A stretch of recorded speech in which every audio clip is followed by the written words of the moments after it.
So I'm just going to be going over the cognitive tests that we're going to be running for the C2CM study. And basically we run cognitive tests to see how sleep deprivation or circadian misalignment affect how someone is able to think, especially shift workers when they're awake and they're working during the biological night. We want to see how that affects their cognition. And not only do we want to look at how sleep deprivation and circadian misalignment affect cognition, but also how our countermeasure, how restricting food intake to the daytime compared to eating throughout the night, how that affects your cognitive abilities. So just as a general overview, often the cognitive test is referred to a cognitive battery or just a battery. So if you ever hear that term like in the flow sheet, or if you're working a study shift and someone says the participant is in a battery, just know that they're taking this cognitive test. It is a computerized test and it consists of 5 different tests.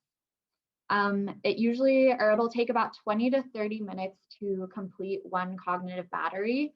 I don't know the exact timing yet, but once we get the cognitive computer installed and set up, I'm going to take a test. I'll probably have other people run through it just so I can get the timing right for flow sheet purposes.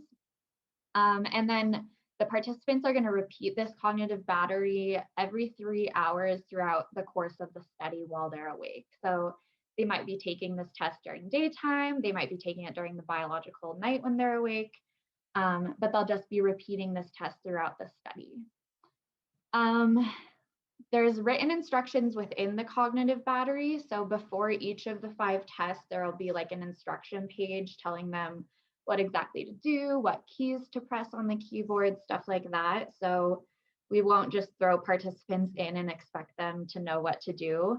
But we'll also probably the night of the in-charge just talk over the test verbally so that they're comfortable with what they're going to be doing. And they'll also be taking practice tests so they are familiar with what they'll be doing throughout their 6-day study visit.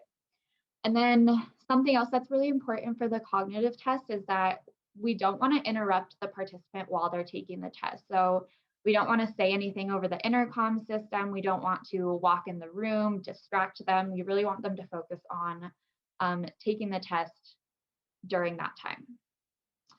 So I'll kind of go through each of the 5 tests. This order isn't necessarily the order that they will be in the cognitive battery. Don't know that quite yet, but I'll just run through them. So the first test is a PVT, which is a psychomotor vigilance test. And this test basically measures reaction time and sustained attention, so someone's ability to focus over a long period of time. The PVT is a total of 10 minutes. And basically, let me get my pointer here. Individuals will be looking at the computer screen and there'll be like a little white box in the middle. And then they'll also be holding what's called a PVT box, which has 2 buttons. So their thumbs will be on the buttons and they'll always use their dominant thumb. So if someone is right-handed, they'll be using their right thumb. If they're left-handed, they'll be using their left thumb. And we actually set the handedness of the PVT box before the participant comes into the lab. That's basically telling the computer that this person is right-handed and they should be pressing the right button. So for the test, they'll be just paying attention to this white box in the middle of the screen, and a counter will start counting. It's a millisecond counter. And so once the participant sees that counter start, they want to press the button as fast as they can. Now the time between the button presses, so let's say it starts counting up and they press the button, they might have to wait like 2 seconds before the counter starts again. They might have to wait 10 seconds. So that's really where the sustained attention comes into play. So it's really variable. It switches up between rounds. A normal average alert reaction time is between like 150 and 300 milliseconds. And also during the test, it's possible that a participant presses the button before the counter even starts. And that's basically just a false reaction time. And it'll just say anticipation on the screen, but it'll keep going. On occasion, I've only seen this happen like maybe twice, but if individuals are super sleep deprived, sometimes they might fall asleep during a cognitive battery. And so if that happens during the PBT, if the counter is going for 10 seconds without a button being pressed, it'll actually, an alarm will sound to hopefully wake the person up and tell them to keep going to finish the test. And if it reaches 30 seconds and a button still hasn't been pressed, that's when we as research staff can over the intercom say something like, hey, just like wake up, like, can you please continue to complete the cognitive test?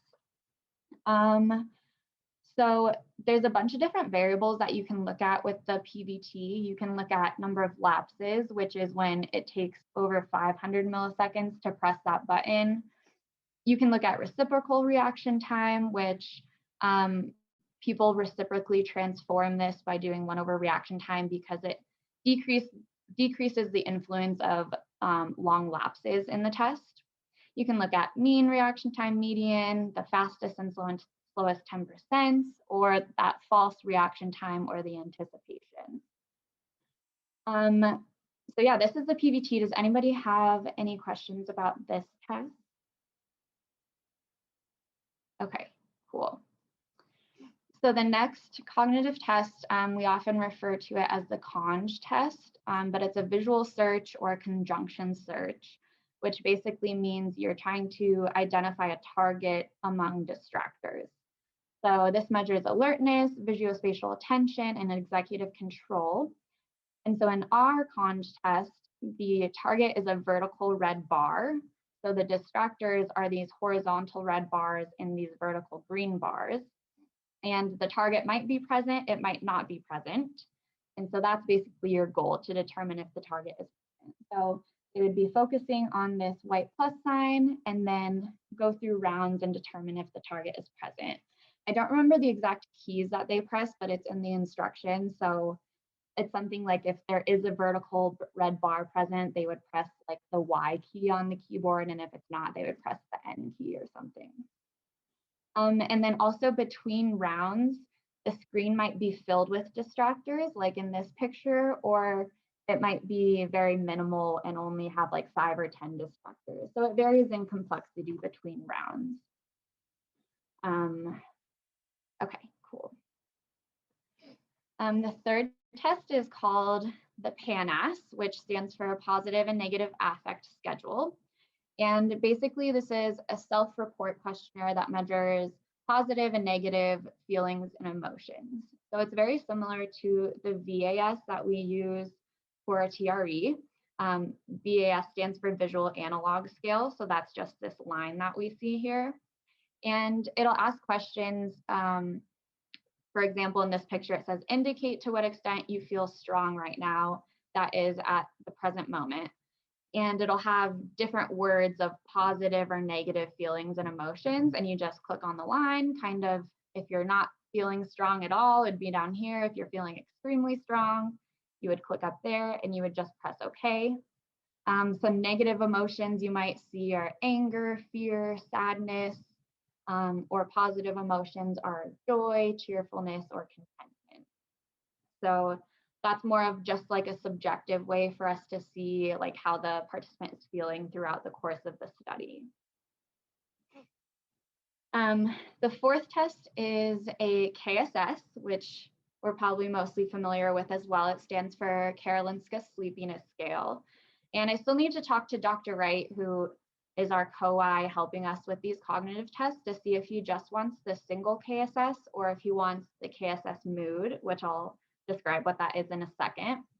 But this is basically a scale. It's a measure of subjective sleepiness. So it's a scale of 1 to 9, and we just ask participants to rate how sleepy they are, either 1 being extremely alert or 9 being I'm very sleepy and I'm really struggling to stay awake. So that's the KSS. The KSS mood is a KSS followed by a short VAS. Again, using this visual analog scale, and you're presented with 2 words and you just kind of pick on the scale where you're feeling. It's a more general rating of feelings, symptoms, behaviors, whereas the PANAS is more focused on positive and negative feelings and emotions. That's the KSS. Any questions on the last couple of cognitive tests? Okay. Shannon? Yeah. Would these every single one of them is the ideal that they'll run on the on the cognitive laptop? Yep. All of these are on the computer. But I mean, sorry, I mean the laptop that we've been talking about that to get from Boulder. Yep. All of these. Yep. There was one, because in Boulder, all of these tests except the switch task were on one laptop, and then the switch task had a separate laptop. So that's one of the questions I asked Dr. Wright. I was talking to a couple other lab members, and they seemed to think that there was one laptop that had all of them on them. So I don't know if that's the computer that Dr. Wright was talking about, but that is a question that I need to talk with him about. Okay, another question for him is, because I don't know which tasks are specific to basically needing a specially designed laptop. The reason that we're searching for this mystery laptop, but it's not all of them. There's only, I think it's specific. So it would also be kind of cool to know what those specific tasks are, and if we did have to get our own laptops and put everything but one on them, and then maybe throw out the other, if there's only one task that needs that laptop, that would be super good to know. Right. Okay. Yeah, I'll put that in my notes to ask him.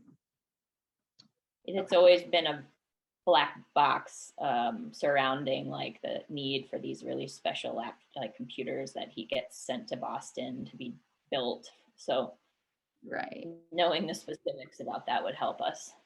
Okay. Yes, I will. Thanks. I will write that down. Okay.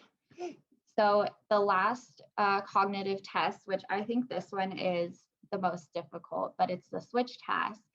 It measures spatial orientation, working memory, and switch of attention. And basically you're presented with two different tasks. So on the right, you have a math task, and then on the left, you have a mannequin task. And the first thing you need to do is figure out which task you are supposed to complete. And you do that by looking at the bottom center of the screen. And whichever side has the solid bar, that's the task that you need to complete. So in this picture, the solid bar is on the right side. This one is a dashed bar.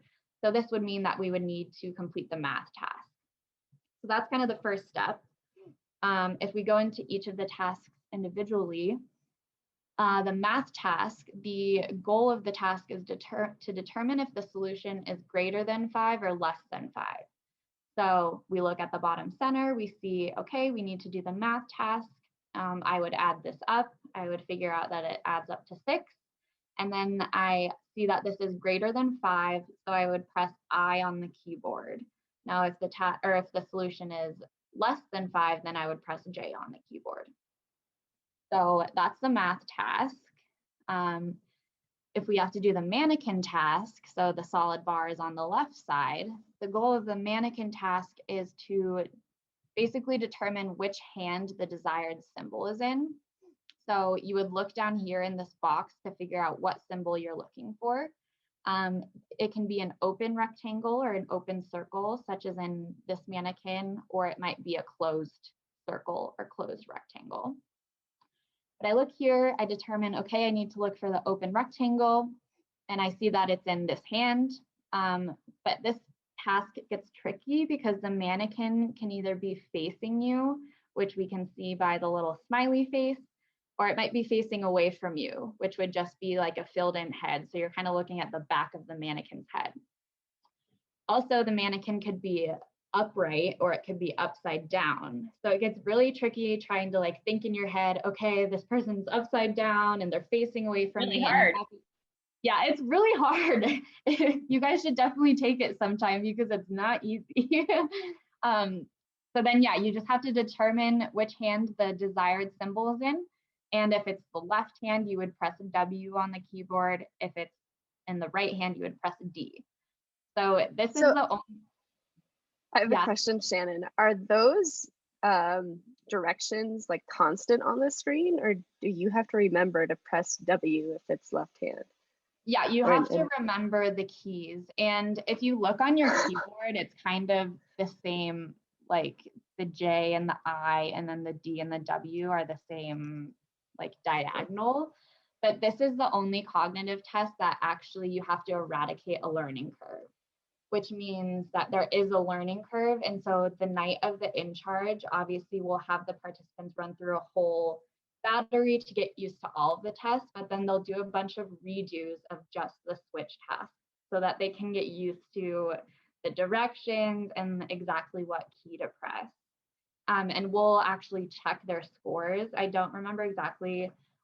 It's like something like they have to do better than like 80% to like eradicate the learning curve.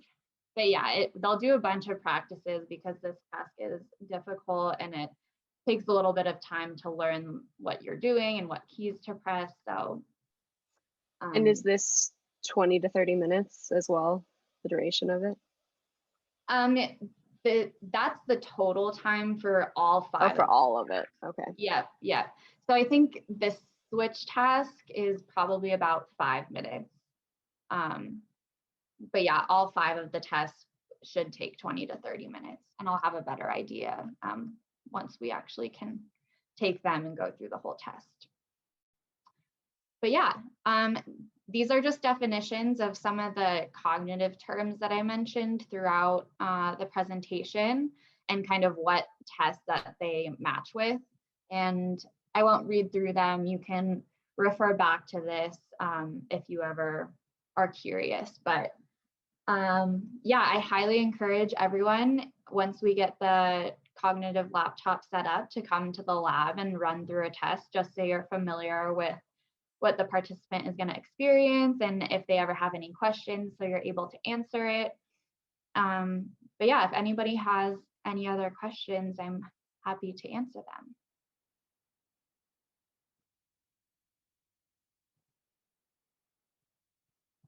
Yeah, I actually think that we'll probably require that for everyone. It won't be optional. We want everyone to know what's going on. Definitely. I think that's a good idea.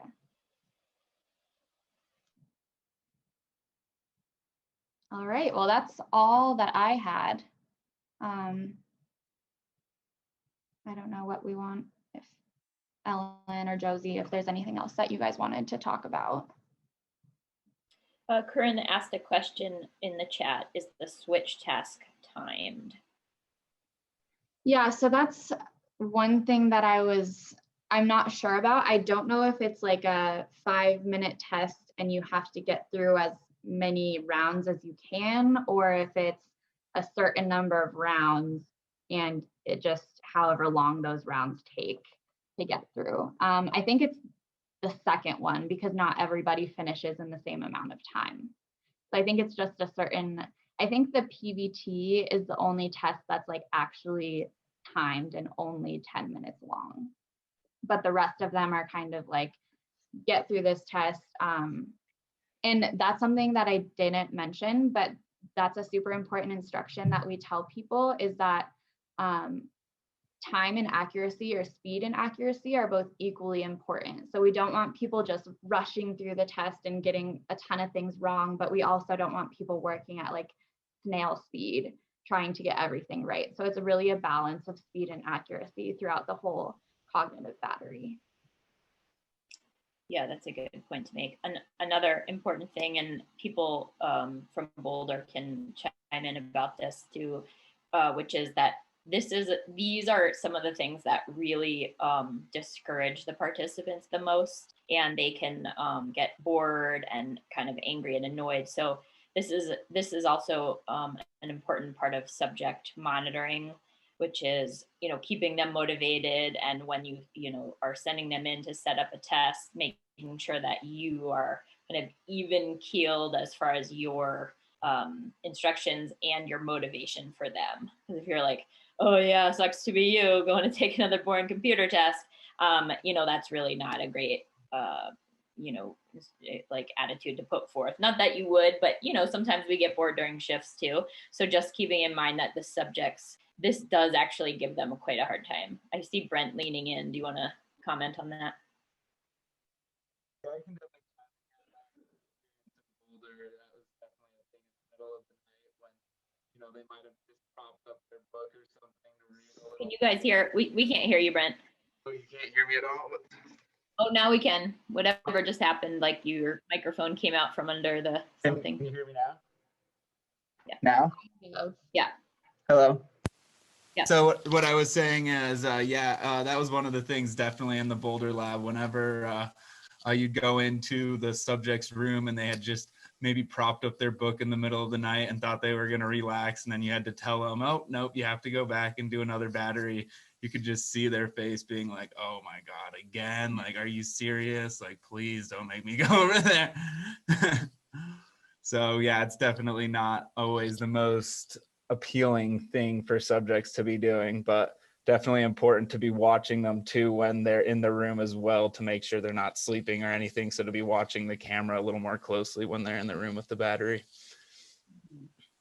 Yeah, and then for some of the scientific background for you all to know, is that, so this is for C2CM. So this is the study, we're going to use the overnight restricted eating as a countermeasure to metabolic impairments. But what's really interesting is there's some preliminary data that limiting food intake overnight may also protect from some of the cognitive impairments associated with working overnight. So there might be some alerting effects, not learning, if that sounds weird, alerting, meaning the people may be more alert by not eating overnight. So even though you might think, oh, this is like a boring part of the study, this could actually be prelim data that could be really, really important for the next study. And if you think about, people who work overnight who need to have really high cognition and fast reaction time, you can think of, military and first responders. So this could be a really fruitful direction for us as far as translating our countermeasure into kind of a really kind of high stress shift worker type of job where safety is really important and reaction time is really important. Because shift workers don't forget that they're both misaligned and sleep deprived. And what I maybe haven't reminded you guys of in a long time is if you think of like big disasters that have happened in the world, and if you have seen any of my talks recently, you will know that I always present that much of those disasters, when they go back and do the causal analyses, so I'm talking specifically about Chernobyl, Exxon Valdez, and the Challenger, all three of those big disasters, they went and looked and found that not only did some of the mistakes happen at like a really vulnerable time cognitively in the 24-hour period, so in the like early morning hours and like the 3 a.m. hours, they were at those times and associated with operator fatigue and misalignment. So just to put that in context, if a shift worker could use such a simple, like non-invasive tool to increase their reaction time, that would be really, really cool. And we can translate that into another study in those type of populations. So, okay, before I hop off, I will just remind us that, thank you, Shannon, that was super nice overview. And Shannon in about a month is going to come back and actually present